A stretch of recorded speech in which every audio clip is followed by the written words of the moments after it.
Today we will be making another multi-time frame analysis breakdown. So taking a pair, analyzing it from a technical perspective and checking the order flow for the pair on the different time frames. And obviously the order flow is to see what hedge funds are doing. And why do we do this? We do this because it will help you develop your own trading plan and trading strategy, understanding basically how you're supposed to be approaching your swing trading from a general perspective. Now, if you're new to the channel, I'm a top author on the TradingView platform, as well as running an educational program and swing trading full-time with my students. And without further ado, let's get straight in the video.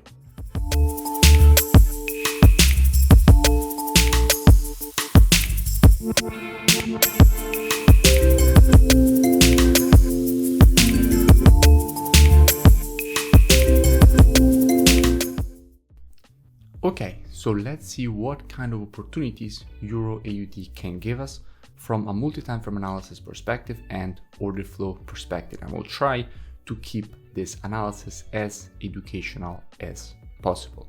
So let's start by seeing what kind of situation we have from a weekly perspective on Euro AUD.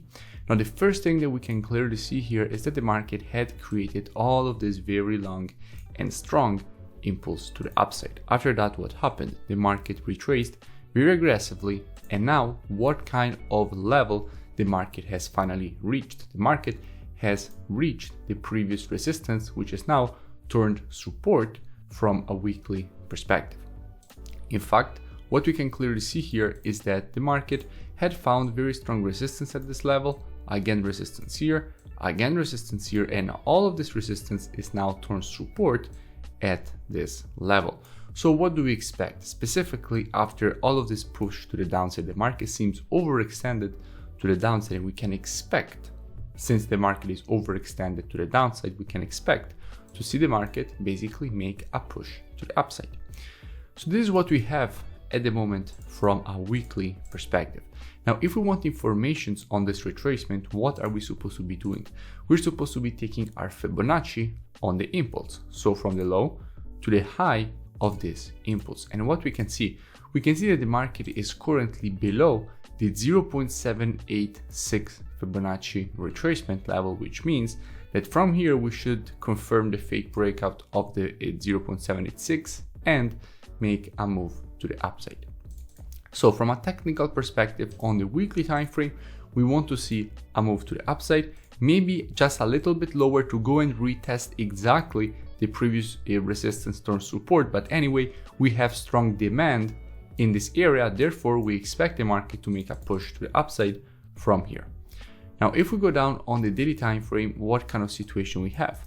Now, from a daily perspective, we can see that after this impulse to the downside, the market made a minor correction here, but when the market created a correction and the next impulse to the downside, clearly the market created an overextended M formation to the downside. Basically, this is an overextended M formation to the downside when the last leg goes below this low here. And what happens after an overextended M formation? You expect the market to make a push back up to the neckline of the M formation. So basically from here, you would like to see the market make a move to the upside. It doesn't mean that the move to the upside needs to be specifically from here. It can be from lower, okay? As we said, from a weekly perspective. If the market goes lower, it's actually better for us. Why? Because when the market will actually, and if it will actually create a good longing opportunity from a 4-hour perspective, we will have a better risk to reward for the move to the upside, more pips to catch on the move to the upside. Just a quick reminder, make sure you comment below and you let me know which pairs you would like me to analyze in the next videos. Now, if we go and see what is the situation on a Euro AUD from a COT perspective. So what hedge funds are doing? How are they positioned? The biggest speculators in the market, how are they positioned from a Euro perspective and from an AUD perspective? So let's start from a Euro perspective. What kind of situation we have? Now, clearly what we can see here, we went from 147k longs and we are now at 170k long positions. So a big increase in the long positions from a Euro perspective. And as you can also see, basically first 5k, then another 2k, another 6k, another 3k, another 5k, a lot of long positions added here from a Euro perspective.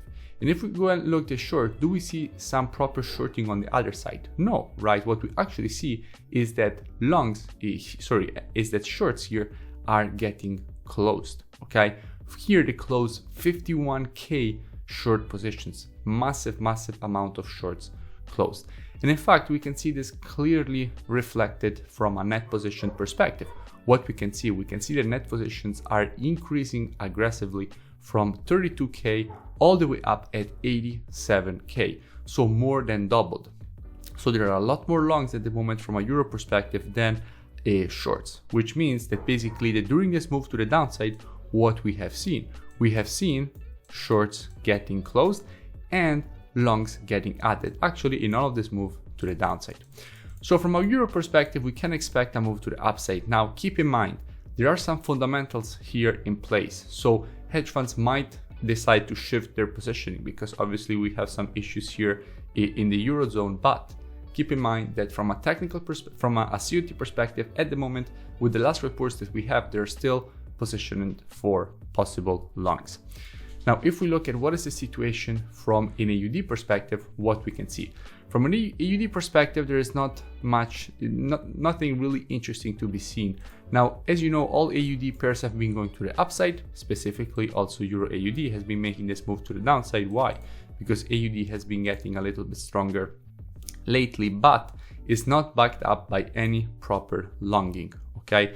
There are no longs added. What does it mean? It means that they're not really interested in the long, meaning that a short, they might actually start adding shorts in the near future, which is perfect for our possible long view that we have here on Euro AUD.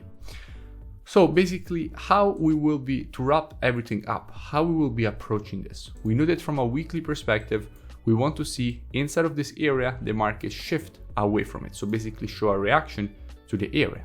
From a daily perspective, we know that basically we have an overextended formation, confirming that somewhere inside of this area, the market should start shifting again to a bullish market and move away from the zone. We checked the COT data and we can see that net positions are increasing. Clearly, basically we can be looking for a strengthening of the euro and weakening of the AUD, which means that Euro AUD actually definitely could make a move to the upside also from a COT perspective. But then comes to the actual real deal, right? How we will actually implement all these informations to be looking for a possible trade opportunity. And that is when basically you have to be thinking as a trader, okay? You can't just be immediately, since you think that the market should go long, because you made your analysis and you think that the market should go long, you can't just take the trade immediately. You have to be following rules. You need to have a clear rule-based strategy. If you don't have one, then that is a problem. Okay, it's a problem. So how we will be approaching this with students? Now, all our directional analysis is made on the monthly, weekly, and daily time frame. Those are the time frames on which we take the direction. When it comes to entry, we always go on the 4-hour time frame, and we have very specific rules for entry on the 4 hours. Obviously, I can't be sharing my rules for entry. That is part of the mentorship program, but I suggest that you find some very solid rules when it comes to entry. Now, and if those rules are not satisfied, do not take the trade, because you have back tested the rules and you have live tested those rules and you know that they work. So you have to apply them. Now, in our case, we will not be looking for any kind of longing opportunity until the market remains like this from a 4-hour perspective. So basically everything pushing to the downside. Obviously, there is no long opportunity. We have to wait. What we will be waiting for? We will be waiting for the market to shift from a bearish market to a bullish market, and then we will wait for the market to provide to us one of our valid entries. And as soon as the market will provide to us one of our valid entries, doesn't matter if it will be from here or if it will be from way low here, okay? Because we will just wait for the market to provide it to us. When that will happen, what we will be doing, we will be taking a nice long with a good risk to reward and good probabilities for a nice push to the upside, possibly even the creation of a higher high with respect to this high here. So definitely we expect a push to the upside. Obviously, first target will be here. Why? Because this is the previous support now turned resistance from a daily perspective. But then we will see how strong the move to the upside actually is, and if we can expect the market to even break the level and go higher. But as you know, first target will be here. So basically this is what we have on Euro AUD. If you enjoyed the video, make sure you smash that like button and comment below. It really does support the creation of more free education and analysis for all of you, as well as going and checking out the mentorship program. You find the link in the description. It's a very complete program. You first get all the rules of my strategies and then you trade them with me. Every day I give you a new daily market breakdown showing you where we are executing the strategies, what the entry, stops, and take profits, as well as answering every question that you have each and every day, including the weekends. So I will invite you to go and check it out, or go and check out the next video.